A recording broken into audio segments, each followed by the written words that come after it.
शहर के किनारे बसी एक पुरानी झुग्गी बस्ती थी। तंग गलियां, टूटी छतें, धूल भरे रास्ते और हर चेहरे पर गरीबी का साया। इसी बस्ती में रहता था एक लड़का, रंगीला। असल में उसका नाम कुछ और था, पर लोग उसे रंगीला इसलिए बुलाते थे क्योंकि वह हमेशा रंग बिरंगे कपड़े पहनकर, ढोल बजाकर, नाचकर सबको हंसाता रहता था।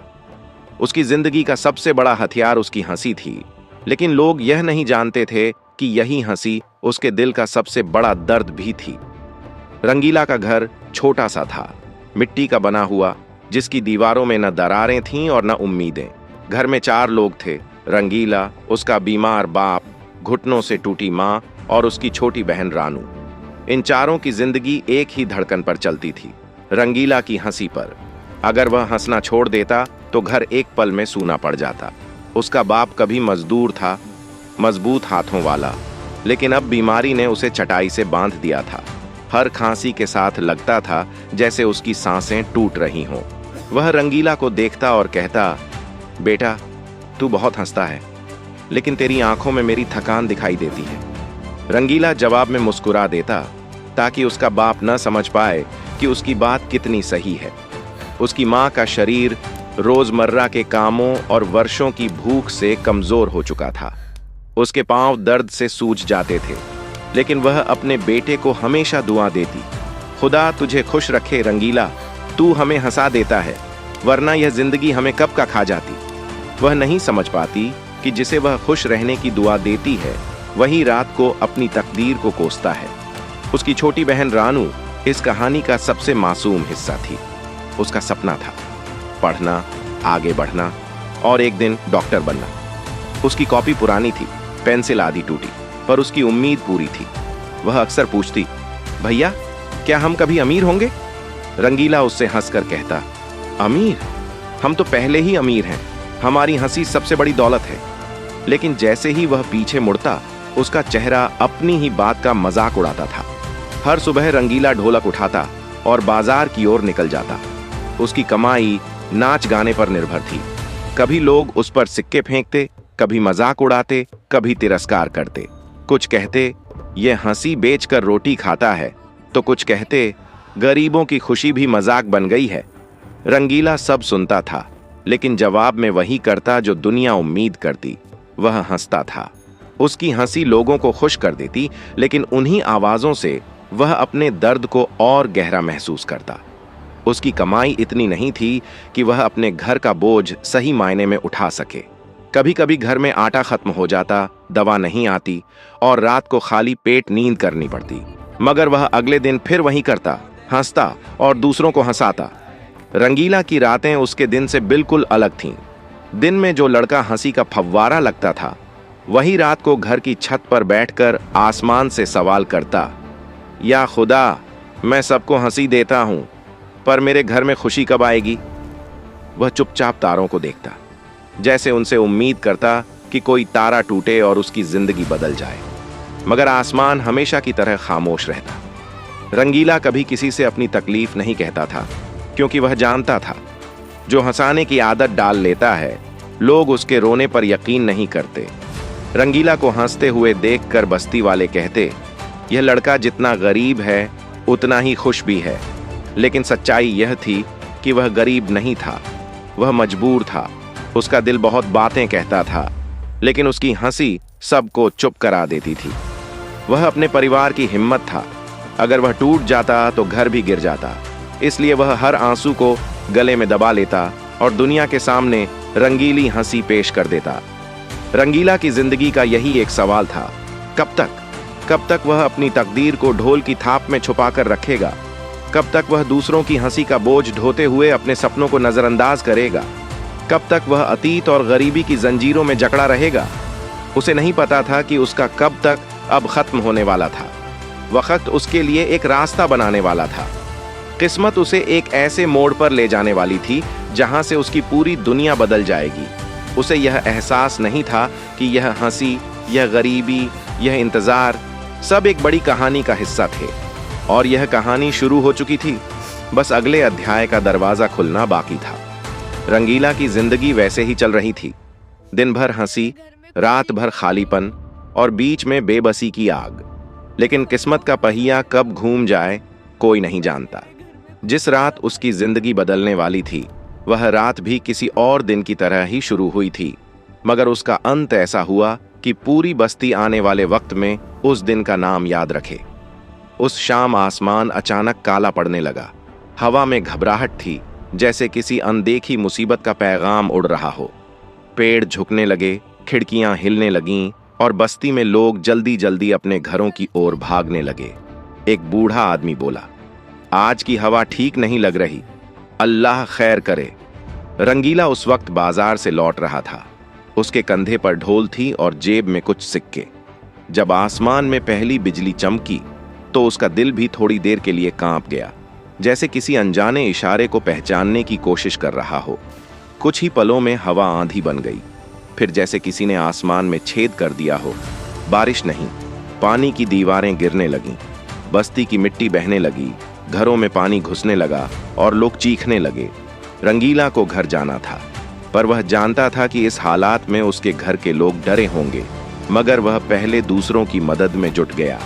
किसी के दरवाजे पर फंसी चारपाई खींची, किसी के बच्चे को गोद में लेकर सुरक्षित जगह पहुंचाया, किसी और के चूल्हे पर रखी आग बुझने से बचाई। ये वही रंगीला था जिसने कभी शिकायत नहीं की, हमेशा देने पर भरोसा रखा। लेकिन बारिश रुकने का नाम नहीं ले रही थी। उसके कपड़े भीग चुके थे, ढोल पानी में डूब चुका था और शरीर थक कर कांपने लगा था। बस्ती के पास एक पुराना जर्जर मंदिर था, इतना पुराना कि लोग कहते थे यह मंदिर उतना ही बूढ़ा है जितनी इस बस्ती की गरीबी। रंगीला यहाँ कई बार बैठा था, धूप से बचने, बारिश से बचने, या बस कुछ देर चैन से अपनी हंसी उतारने। आंधी से लड़ते लड़ते वह उसी मंदिर की ओर बढ़ गया। सांस फूल रही थी, शरीर थक चुका था और मन खाली हो चुका था। मंदिर समय की मार झेल चुका था। दीवारें ढंसी हुई, छत आधी टूटी हुई और मूर्तियां धूल और मकड़ी के जाल से ढकी हुई। लेकिन उस रात मंदिर सिर्फ मंदिर नहीं था, वह रंगीला की तकदीर का दरवाजा बनने वाला था। वह सीढ़ियों पर बैठा, भीगा हुआ, थका हुआ, और अपने आप से बोला, मेरी जिंदगी भी इस मंदिर जैसी है, पुरानी, थकी हुई और टूटी हुई, लेकिन फिर भी मैं खड़ा हूं। पता नहीं क्यों। बिजली चमकी, एक ऐसी कड़क आवाज हुई जैसे आसमान फट गया हो, और उसी पल मंदिर की पिछली दीवार का बड़ा हिस्सा धड़ाम से टूटकर गिर पड़ा। धूल का गुब्बार उठा, पत्थर चारों तरफ बिखर गए, और जब धुआं थोड़ा छंटा तो रंगीला की आंखें फटी रह गईं। दीवार के गिरने से एक छुपी हुई जगह दिखाई दे रही थी, जैसे किसी ने सालों पहले इसे दुनिया की नजरों से बचाकर बनाया हो। वहां एक अंधेरा कोना था, इतना अंधेरा कि ऐसा लगे जैसे वक्त भी वहां पहुंचना भूल गया हो। रंगीला हिचकिचाया, लेकिन उसके दिल में एक अजीब सी खिंचाव था, जैसे अंदर कुछ उसका इंतजार कर रहा हो। वह धीरे धीरे अंदर गया। हवा ठंडी थी, दीवारों पर सीलन थी और जमीन पर पुरानी जंजीरों की जंग लगी गंध। जैसे ही वह आगे बढ़ा, उसे पुराने जमाने की मूर्तियां दिखीं, टूटी फूटी, धूल भरी, लेकिन उनमें कहीं न कहीं वैभव का एहसास छुपा था। फिर अचानक उसकी नजर एक विशाल चीज पर पड़ी। वह एक बड़ा लोहे का संदूक था, इतना बड़ा कि 2 आदमियों के बस का काम लगे उसे उठाना। उस संदूक पर लोहे की मोटी पट्टियां थीं जो वर्षों की जंग से भूरी पड़ चुकी थीं। उसके ऊपर अजीब से चिन्ह खुदे हुए थे, जैसे किसी राजवंश की मुहर हो। रंगीला के दिल की धड़कन तेज हो गई। उसने मन ही मन सोचा, ये यहां कैसे आया? किसका हो सकता है ये? किस्मत कभी दस्तक नहीं देती, वह दरवाजा तोड़कर अंदर आती है, और आज किस्मत ने वही किया था। रंगीला ने पूरी ताकत से उस संदूक को खींचा और बाहर मंदिर के खुले हिस्से में ले आया। ताला इतना पुराना था कि जंग की परतों से ढका हुआ था, लेकिन उसकी आंखों में अब थकान नहीं, जिज्ञासा थी, उम्मीद थी और शायद डर भी। उसने ईंट उठाई और ताले पर जोर से मारा।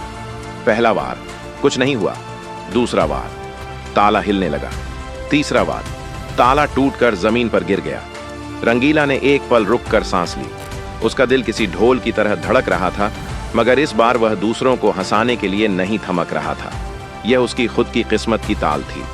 उसने संदूक का ढक्कन उठाया, और उसी पल जिस जिंदगी में उसने हमेशा कमी देखी थी, वह जिंदगी एक ऐसी चमक से भर उठी जिसे देखने के लिए उसकी आंखें तैयार ही नहीं थीं। संदूक के अंदर सोने के सिक्के थे, सैकड़ों नहीं, हजारों नहीं, इतने कि अगर कोई गिनना चाहे तो साल गुजर जाए। सिर्फ सिक्के ही नहीं, गहने, हार, मोहरें, मोटी जंजीरें, जड़े हुए कंगन, पुराने राजसी थाल, हर चीज सोने की थी। रंगीला के हाथ कांपने लगे, आंखें चमक उठीं।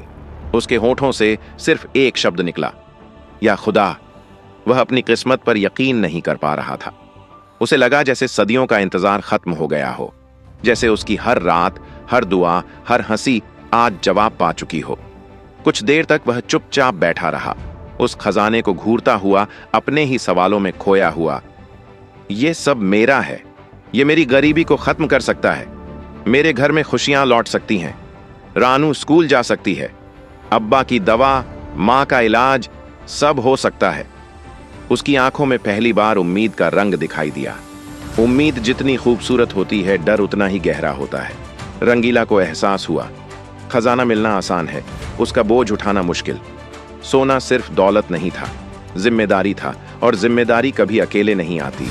वह लोगों की नजरें, जलन, सवाल और खतरों को साथ लाती है।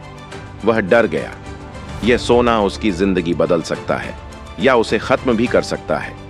उसने तुरंत संदूक का ढक्कन बंद किया, इसे फिर से मिट्टी और टूटे दीवारों के बीच छुपा दिया और खुद से बुदबुदाया, दौलत तो मिल गई, अब देखना ये मुझे बनाती है या बिगाड़ती है। खजाना हाथ लग चुका था, लेकिन असली खेल अब शुरू हुआ था। सोना चमकता है, पर उसकी चमक कभी किसी को शांति नहीं देती। वह इंसान के भीतर की भूख को जगाती है। रंगीला अब उस मोड़ पर खड़ा था जहां गलत फैसले इंसान की जिंदगी बर्बाद कर देते हैं और सही फैसला उसे नई पहचान दे देते हैं। उस रात मंदिर में बैठा रंगीला देर तक सोचता रहा। उसके सामने खुला संदूक चमक रहा था। इतनी दौलत उसने कभी सपने में भी नहीं सोची थी। वह सोच रहा था, अगर मैं सब अपने पास रख लूं तो मैं अमीर बन जाऊंगा, लेकिन क्या मैं वैसा ही इंसान रह पाऊंगा जैसा आज हूं? उसे अपने घर की याद आई, बाप की बीमारी, मां के घुटने और रानू की पढ़ाई। ये तीन बातें उसके दिल पर हथौड़े की तरह लग रही थीं। उसने गहरी सांस ली और फैसला किया, दौलत मेरे हाथ बदल सकती है, लेकिन मेरे दिल को नहीं बदलने दूंगा। रंगीला ने संदूक से सिर्फ कुछ सोने के सिक्के निकाले। उसे डर था कि बहुत ज्यादा बदलाव लोग नोटिस कर लेंगे। उसने छोटी मात्रा में सोना बेचने का फैसला किया। अगली सुबह वह सुनार की दुकान पहुंचा। सुनार ने सिक्के को हाथ में लिया, परखा और आंखें फैलाकर बोला, ये असली सोना है और बहुत कीमती है, कहां से मिला? रंगीला मुस्कुराया, किस्मत से। सुनार ने बिना और सवाल किए अच्छे पैसे दिए। रंगीला के हाथ में पहली बार नोट थे, इतने कि घर के कई महीने सुख से गुजर सकते थे। वह तेजी से घर लौटा। मां ने जैसे ही उसे देखा, पूछा, इतना सामान, इतनी दवाई, ये सब कैसे?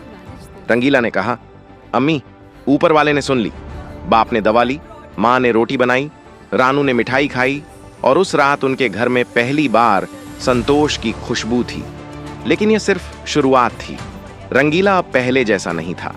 वह रोज ढोल बजाने जाता, लेकिन अंदर से उसके पास एक योजना थी। वह हर हफ्ते थोड़ा सा सोना बेचता और पैसे को संभालकर व्यापार में लगाता। उसने बस्ती के एक खाली कोने में एक छोटी सी दुकान शुरू की। शुरुआत में दुकान छोटी थी, कुछ खिलौने, कुछ मिठाई, कुछ घर का सामान। लेकिन रंगीला के पास एक चीज थी जो बड़े बड़े व्यापारियों के पास नहीं होती। अगर किसी गरीब के पास पूरे पैसे नहीं होते, वह कह देता, बाकी पैसे तुम्हारे अच्छे दिनों से ले लूंगा। लोग उसके पास सिर्फ चीजें नहीं लेने आते थे, उसकी मुस्कान लेने आते थे, और मुस्कान कोई पैसा देकर नहीं खरीद सकता। धीरे धीरे उसकी दुकान चलने लगी। लोग कहते, यह लड़का अलग है, इसके सामान में बरकत है। और वही बरकत धीरे धीरे रंगीला को बस्ती के सबसे भरोसेमंद इंसानों में बना रही थी। हर गली में उसका नाम होने लगा। बच्चे उसे पुकार कर हंसते, औरतें उसकी दयालुता की बातें करतीं, और बूढ़े कहते, अल्लाह ने इस लड़के के हाथ में दुआ रखी है। लेकिन हर खुशी के साथ, हर चमक के साथ एक परछाई जरूर चलती है, और वह थी जलन। कुछ लोगों को बर्दाश्त नहीं हो रहा था कि एक मस्खरा लड़का जो कभी ताली बजाकर पैसे कमाता था, अब इज्जत और पैसा दोनों पा रहा है। उनकी आंखें सवालों से भरी थीं। यह इतना अमीर कैसे बन गया? इसकी कमाई का राज क्या है? कहीं यह चोरी तो नहीं करता? बीज बो दिया गया था। शक का पेड़ उगना शुरू हो गया था। खजाना मिलने के बाद भी रंगीला रात को मंदिर जाता था। वह जमीन खोदकर संदूक निकालता, थोड़ा सोना लेता, बाकी वापस ढक देता। हर रात वह अपने आप से दोहराता, दौलत का मालिक मैं हूं, दौलत मुझे मालिक न बना दे। कभी कभी संदूक को देखते हुए उसे यह एहसास होता कि यह सोना सिर्फ उसका नहीं है, यह उसकी नियति है, एक परीक्षा। अब रानू स्कूल जाने लगी थी। उसके पास नई किताबें थीं, नए कपड़े थे और उसके चेहरे पर वही चमक थी जो उसके सपनों में थी। माँ के घुटनों की दवाइयां नियमित आने लगीं। बाप की दवाई और खाना ठीक से मिलने लगा। रंगीला के घर में अब केवल हंसी नहीं, सुख भी था। लेकिन इस सुख के पीछे एक बात साफ थी, रंगीला ने अपने खजाने को अपने दिल पर हावी नहीं होने दिया। कुछ ही महीनों में उसकी दुकान छोटी से बड़ी हो गई। अब वह सिर्फ खिलौने और मिठाई नहीं बेचता था, बल्कि रोजमर्रा की जरूरत का सामान भी। लोग कहते, यह दुकान संसार का नहीं, बरकत का सौदा करती है। लेकिन रंगीला जानता था, यह बरकत सिर्फ सोने की वजह से नहीं, बल्कि उसकी नीयत की वजह से थी। सब कुछ अच्छा चल रहा था, पर दुनिया कभी भी किसी की शांति को सहन नहीं करती। कुछ निगाहें रंगीला के ऊपर गहराने लगी थीं। कुछ लोग कहते, यह सोना कहां से लाता है? मंदिर की तरफ क्यों जाता है? इसके पास अचानक इतनी दौलत कैसे आ गई? बस्ती के कोनों में फुसफुसाहट, विस्पर्स शुरू हो चुकी थी और यह फुसफुसाहट जल्द ही तूफान बनने वाली थी। रंगीला अब सिर्फ एक मजाकिया लड़का नहीं रहा था। बस्ती में उसकी दुकान थी, लोगों में उसका नाम था और उसके घर में खुशियों का मौसम लौट आया था। जिस आदमी की जेब में पहले सिर्फ सिक्कों की खनखनाहट थी, अब उसकी बातों में भरोसा था, और भरोसा पैसे से कहीं अधिक कीमती होता है। पर दुनिया का एक पुराना सच है, जिसे ऊपर उठते देखो उसे गिराने वाले भी पैदा हो जाते हैं। रंगीला की मेहनत, ईमान और नीयत से जो इज्जत बनी थी, वह कुछ लोगों को रास नहीं आई। उनमें सबसे आगे था भेरू सेठ। भेरू सेठ की दुकान कई सालों से बस्ती के कोने में थी। वह सूद पर पैसे देता था और लोगों की मजबूरी को अपनी अमीरी का जरिया बनाता था। उसकी आंखें हमेशा उस जगह जाती थीं जहां किसी की खुशी उसे जलन दे सके। पहले वह रंगीला को तुच्छ समझता था, एक ढोल पीटने वाला लड़का, इससे मेरा क्या मुकाबला। लेकिन जब उसने देखा कि वही लड़का सम्मान, व्यापार और दुआओं में आगे निकल रहा है, तो उसके भीतर की आग भड़क उठी। एक रात उसने अपने चेलों से कहा, कमीने की किस्मत इतनी एकाएक कैसे बदल गई? कुछ तो गड़बड़ है, या तो उसके पीछे चोरी है या कोई राज। ये शब्द कोई साधारण शक नहीं थे, ये शुरुआत थी एक नई साजिश की। धीरे धीरे भेरू सेठ ने बस्ती में अफवाहें उड़ानी शुरू कर दी। रंगीला रात को मंदिर क्यों जाता है? उसने सोना कहां से पाया? किसने किसी मस्खरे को कभी अमीर होते देखा है? गरीब दिमाग जल्दी डगमगाता है। कुछ लोगों ने अचानक ही रंगीला की मुस्कान के पीछे धोखे की छाया ढूंढना शुरू कर दी। रंगीला अब भी हर दिन वही इंसान था, पर लोगों की नजरें बदल रही थीं। यह दुनिया का अजीब नियम है, जब तक तुम नीचे होते हो लोग तुम्हारे साथ चलते हैं, लेकिन जब तुम ऊपर उठते हो लोग तुम्हारी राह में पत्थर रखते हैं। रंगीला को एहसास हो गया था कि हवा अब पहले जैसी नहीं रही। दुकान पर आते लोग बातें तो मीठी करते, लेकिन उनकी आंखों में सवाल होते, इतना सामान, इतना पैसा, आखिर कैसे? रंगीला मुस्कुरा देता, पर अंदर से घुटता था। वह रात को मंदिर जाकर बैठता और संदूक को देखता। उसे ऐसा लगता मानो सोना उससे पूछ रहा हो, क्या तू मुझे संभालेगा या मैं तुझे? दौलत कभी अकेले नहीं आती, वह शक, ईर्ष्या और नफरत को अपने साथ लाती है। भैरू सेठ ने अपने 2 आदमियों को बुलाया, काला और शिकवा। जाकर देखो यह रंगीला रात को कहां जाता है। मैं जानना चाहता हूं उसकी मुस्कान के पीछे का सच क्या है। उस रात दोनों आदमी मंदिर के पास छिप गए। आधी रात के बाद रंगीला आया, धीरे धीरे पीछे के हिस्से में गया और कुछ देर बाद वापस लौटा। काला फुसफुसा कर बोला, सेठ सही कह रहा है, रात को मंदिर, जरूर कोई खजाना है। शक अब अफवाह नहीं, पक्की योजना बन चुका था। अगले कुछ दिनों में रंगीला ने महसूस किया कि लोग उससे पहले जैसा व्यवहार नहीं कर रहे थे। उनकी हंसी कृत्रिम थी और मुस्कान के पीछे छुपे सवाल तेज। एक दिन उसकी मां ने पूछा, बेटा, लोग अब तुम्हें अजीब नजर से क्यों देखते हैं? रंगीला चुप था। उसे अब समझ आने लगा था कि संदूक ने उसके जीवन में दौलत तो दी, पर सुकून छीन रहा है। एक शाम भेरू सेठ दुकान पर आया, चेहरे पर बनावटी मुस्कान, आंखों में नंगा लालच। रंगीला बेटा, सुन, तू रात को मंदिर क्यों जाता है? यह सवाल नहीं था, यह आरोप था। रंगीला क्षण भर चौंका, फिर बोला, मैं दुआ मांगने जाता हूं। भैरू हंसा, ऐसी हंसी जिसमें जहर था। दुआ या सोना निकालने? दुकान पर बैठे लोग सन्न। हवा रुक गई। रंगीला की आंखों में पहली बार गुस्सा दिखा, पर उसने खामोशी से कहा, अगर दुआ सोना होती तो तुम सबसे अमीर होते सेठ। बात छोटी थी, पर तीर की तरह सीधी। भेरू तिलमिला उठा। उसके दिल ने उसी पल कसम खाई, मैं इसे बर्बाद कर दूंगा। रंगीला रास्ते भर सोचता रहा, क्या मैंने गलत किया? क्या सोना मेरे घर आया था या मुसीबत? वह जानता था, जैसे जैसे उसकी तरक्की बढ़ेगी, लोग उसकी नीयत पर शक करते रहेंगे। दौलत आदमी को नहीं, लोगों की सोच को बदल देती है। अब सवाल सोने का नहीं था, सवाल था, क्या रंगीला अपने दिल को बचा पाएगा? क्या वह उनकी नजरों से लड़ पाएगा जो उसे गिरते देखना चाहते हैं? क्या वह उस लालच से बच पाएगा जो दूसरों के दिलों में उसके खिलाफ पनप रहा था? रंगीला अकेला नहीं था, पर उसकी लड़ाई अकेली थी। उसके पास पैसा था, पर शांति खोने लगी थी। भेरू सेठ अब एक चीज को समझ चुका था, रंगीला को हराने के लिए बातों, तानों या अफवाहों से काम नहीं चलेगा। उसे उसके राज तक पहुंचना होगा, उसे उसके सोने तक पहुंचना होगा, और एक दिन वह यह कर ही लेता है। रात गहरी थी, हवा सूनी थी और चांद बादलों के पीछे छुपा बैठा था। भेरू ने अपने 3 गुंडों को साथ लिया, काला, शिकवा और धन्ना। तीनों हथियारों से लैस थे और सेठ की एक ही हुक्म पर चले, आज खजाना हमारा होगा। वे चुपके से मंदिर की ओर बढ़े। उन्हें पता था कि रंगीला हर रात यहां आता है और आज वह अकेला होगा। रंगीला वहां संदूक से थोड़ा सा सोना निकाल रहा था। उसे अंदाजा नहीं था कि उसकी किस्मत के 4 शिकारी उसी पल उसकी जिंदगी पर झपटने वाले हैं।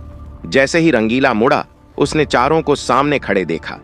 भेरू की आंखों में हवस थी और उसके शब्दों में झर। तो ये रहा तेरी दौलत का राज? मस्खरा बनकर लोगों को बेवकूफ बनाया और यहां राजाओं जैसा सोना छुपा लिया। रंगीला शांत खड़ा रहा। वह गुस्सा कर सकता था, लड़ सकता था, चिल्ला सकता था, लेकिन उसने सिर्फ कहा, सोना मेरा नहीं, मेरी जिम्मेदारी है। भैरू हंसा, एक ऐसी हंसी जिसमें इंसानियत का नाम भी नहीं था। जिम्मेदारी? खजाने की जिम्मेदारी मैं उठा लूंगा। और उसने आगे कदम बढ़ाया। एक दिन रानू ने पूछा, भैया, तुम्हें सबसे बड़ी चीज क्या मिली? रंगीला हंसा, खजाना। फिर उसने सिर हिलाया, नहीं, खजाना तो बस दरवाजा था, असल दौलत तो लोग हैं, उनकी दुआएं हैं, उनका भरोसा है।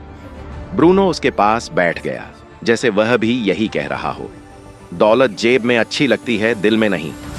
रंगीला गरीब नहीं था, वह सिर्फ इंतजार में था। और जब किस्मत ने उसे सोना दिया, वह सोने का गुलाम नहीं बना, बल्कि उसका मालिक बना। रंगीला ने खजाना नहीं पाया, खजाने ने उसे पाया, और यही बात उसे दूसरों से अलग बनाती है।